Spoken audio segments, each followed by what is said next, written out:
Welcome back to another episode of the Health Rebels podcast. Today we're going to be breaking some standards, breaking some conceptions around stress as we talk about, is stress good or bad? And hey, if this is your first time here at the Health Rebels podcast, I just want to introduce myself. My name is Steve Hicks, and Health Rebels is the anti-fitness solution for weight loss and lifelong wellness. Today, we're going to follow one of our central tenets, right? Health Rebels is all about breaking standards, rejecting extremes. And today we're going to do that with the concepts around stress. Now, when we talk about stress, the immediate reaction is that stress is bad. Stress is a killer. Stress causes heart attacks, ulcers, strokes, a litany of bad diseases, right? We always talk about stress as if it's a negative thing, but we never take it back a step and ask, what is stress, right? What is stress? And the best definitions of stress that I can come up with is that, first off, stress is the body's language of change. When you undergo stress, whether it's good stress, whether it's bad stress, your body's going to change. It's either going to improve or it's going to decay and get a heart attack and strokes and ulcers and blah, blah, blah, blah, blah. Anyway, no fear mongering here, but stress causes the body to change. And stress is just discomfort. Stress is just discomfort. That's as broad a definition as I can give it. And stress is also the language of change. Now, with those two definitions, they're pretty neutral. It doesn't specifically say stress is good, doesn't say stress is bad. It just says that stress is discomfort that causes change. Change can be a good thing, right? That's what we look for, especially when you sign up with a weight loss program. We're looking for some type of change, right? If you're trying to be stronger, we're trying to get some type of change, right? Any positive changes you want in your life are going to come through stress, right? The difference, though, is we also want to avoid those changes that make the body worse, make the body have heart attacks, stress, ulcers, strokes, all of these negative things. We do want to avoid those. We do want to avoid that. So stress, is it good or bad? Well, right now, it's both. It's both. So how do we go from neutral, because who wants a neutral life? And how do we make it good? Because I'm sure that's what we want. We want something that's generally positive, something moving in the right direction. We want it to get better, don't we?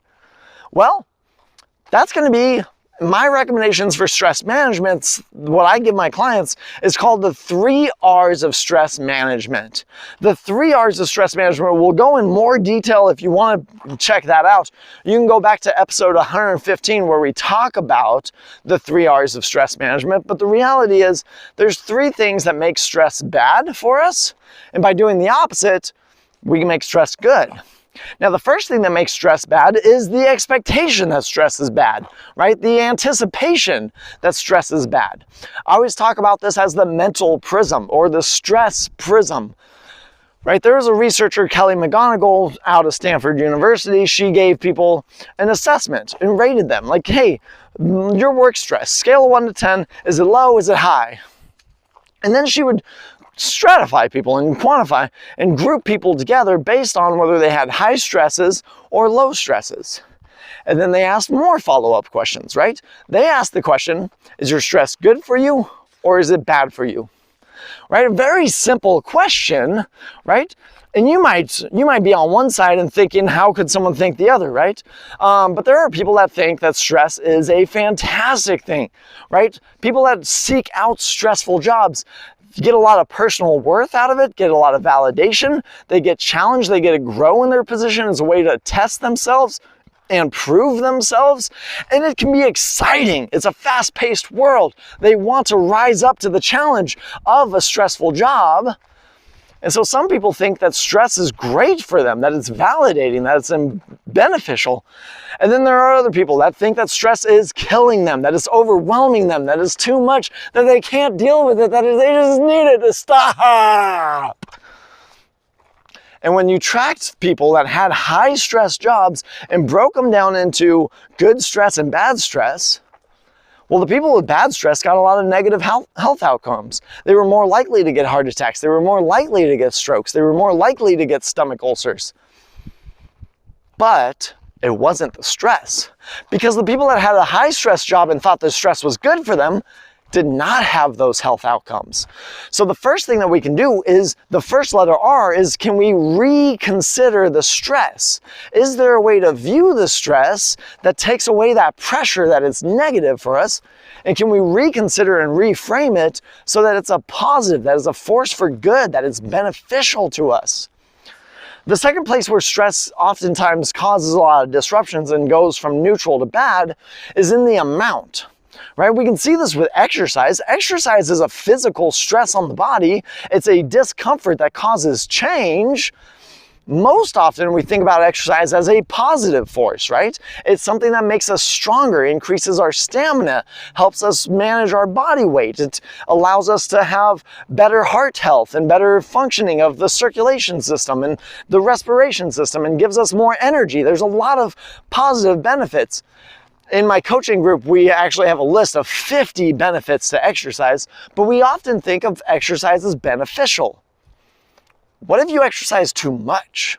What if you exercise really, really hard, right? Have you ever heard of injuries, right? When you could potentially tear a muscle, you could tear and dislocate stuff. You can get overuse injuries and tendinitis. You can get these changes that are not wanted, not positive, not beneficial. The difference is is the amount, right? If you exercise too much with too much intensity, it leads to the changes that are detrimental. It leads to the injuries and the negatives and the muscle soreness and all that, right? Those changes that are bad. So the difference there is the amount. So the second R that I give my clients for stress management to move stress from a neutral or negative into a positive is, can you reduce? Can you reduce? The dosage makes the poison. And then finally, the third thing that usually pushes people from a neutral to a negative stress is gonna be the way that they respond, the way they react to it, right? Kind of goes in with the mental prism again, but when you go through a stressful situation, are you gonna add to it? Are you gonna snowball it? Right? Or do you respond like water on a duck's back and just let it slide off you? How do you respond, right? In the moment, if, I don't know, I'm just gonna think of if your boss is an angry D-bag who continually yells and consistently yells, are you gonna get yelled at and then carry that with you and let that rotitionize and let that ruin the internal systems in your body and cause a lot of negative stress? Or are you going to acknowledge that's who your boss is, that's their personality trait, it's not a reflection on you, it's a reflection on them, and are you going to walk away from that situation unimpacted and be able to think and distill what was the message that I actually need to receive from that silly yelling because my boss has terrible interpersonal skills, and focus on that, right? How do you respond to that same situation? One is negative, one is productive, right? So the third R, react, respond, right? So the 3 R's is to reconsider, is this stress good or bad? To reduce, is this stress enough or too much? And then, how do you respond and react, right? Are you gonna respond in a way that is productive, or are you gonna respond in a way that breaks you down and makes things worse and exacerbates and exaggerates, right? So ultimately, is stress good or bad? It is neutral. Stress is a discomfort that causes change. Whether that change is positive or negative is really more on you than it is on the actual stressor. It's dependent on how do you respond, how do you react, how do you manage the level, and how do you consider it? What are your expectations around that stress?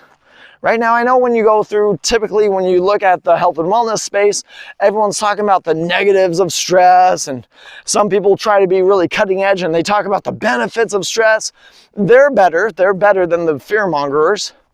But the reality is stress is neutral. It's not good or bad. It can be good, it can be bad, but it's on you. It's on you to manage that. And that's why stress management is part of the Health Rebel solution, because the reality is, your life is filled with stress. There's going to be a lot of discomforts, whether they're physical discomforts, emotional discomforts, mental discomforts, or temporal discomforts, trying to manage all the schedules and all the interpersonal discomforts. Life is full of discomforts. Life is full of change. Are we going to manage that and control it so that it's positive and productive for us? Or are we going to allow it to be negative and detrimental? So if you ever sign up with Health Rebels for coaching, for the weight loss, for the wellness, do understand that the 3 R's is going to be a lesson that we're going to talk about. And stress management is something that we are going to emphasize because it impacts every other walk of life. And it ultimately will help control your weight loss and your wellness. So that's what I got for you. I encourage you to be a fellow Health Rebel. Share this podcast with someone that you think will help take a weight off their shoulder. If they're dealing with a lot of stress and they're not dealing with stress well, if they're scared of their stress or they're overwhelmed by stress, please share this podcast with them, and then we can help redefine fitness standards and wellness standards around stress so that people can be productive and positive. And ultimately, put your best foot forward every single day. That's what I want from myself. That's what I want for you. And that's what I want for those that you care about as well. So please be a Health Rebel. Share this podcast with someone that you think will make an impact. And until then, I will talk to you again for next week's episode of the Health Rebels podcast. Have a great day. Bye-bye.